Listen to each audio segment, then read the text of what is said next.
Mga Kasamiras TV, our video for today is kung paano maghumiwa kung paano ang madaling paraan ng paghiwa ng papaya. Narito po, humihiwa na po tayo. Ganito lang po.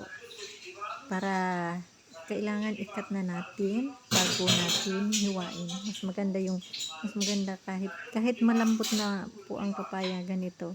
Okay lang. Pag ganitong hiwain na muna natin, tapos yan.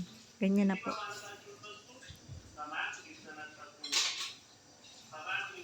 Para easy na din po. Pag naalis na yung balat, ayan, hiwain na agad. Ilalagay na doon sa lalagyan. Pwede na rin kung habang ikaw ay habang naghihiwa, pwede na rin pong kumain.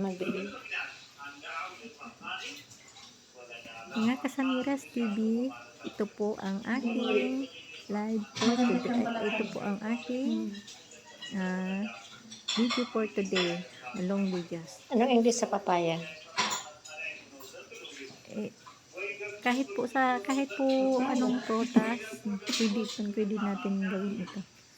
Anong Arabic sa papaya? Kahit yung watermelon, Babaya? hawakan lang natin, hiwain ng ganito. Papaya rin naman tawag ng amo ko dyan. Hawakan natin ganyan, pwede na natin hiwain. Hindi na tuloy yung A.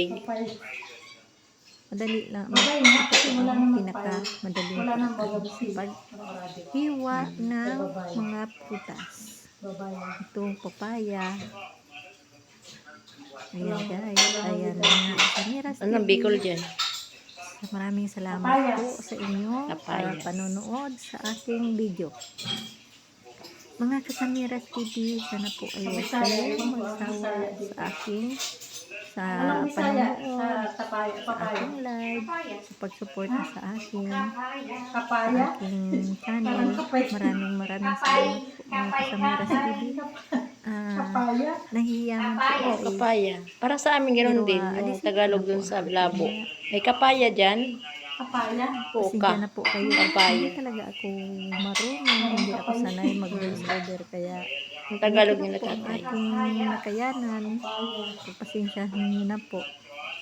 Maraming salamat po sa mga sumusuporta sa aking munting channel. Okay na yan? Sa mga Tapusin ka. matyagang tumatambay sa akin, sumusuporta, nanonood ng aking mga videos, sumusuporta sa aking live. Maraming salamat po. Tapos naglagay ka ng voice over dito. Mga Kasamiras TV, lapit nang matapos ang aking video. O, diba yung Malapit na rin po matapos itong mga aking kingkoy na ginagawa. boses? Diba? Malapit na rin ma-serve itong prutas na hiniwa. Masarap siya guys. Masarap siya mga Kasamiras TV. Mga Kasamiras TV, maraming salamat po. Ito na.